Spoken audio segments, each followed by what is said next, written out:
আজ আমাদের পাড়ায় নাম সংকীর্তন হচ্ছে, তো সন্ধেবেলা একটু দেখতে যাব। তো মাকে বললাম যে তাহলে কি খেয়ে যাব। মা বললো চটজলদি নরম নরম চিনির পরোটা বানিয়ে দিচ্ছি।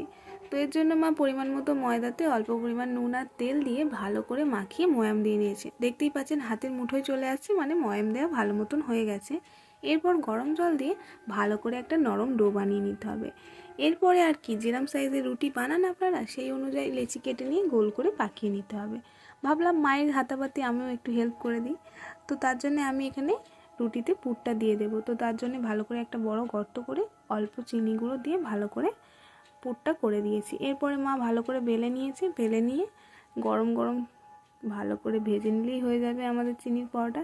এই চিনির পরোটা কিন্তু গরম গরম খেতে দারুণ লাগে, আর বাচ্চাদের মিষ্টি মিষ্টি জিনিস খেতে ভালো লাগে। আশা করছি তাদেরও ভালো লাগবে। আপনারাও বানিয়ে দেখুন, আর কেমন লাগলো জানাবেন। দেখা হচ্ছে পরের ভিডিওতে। টাটা।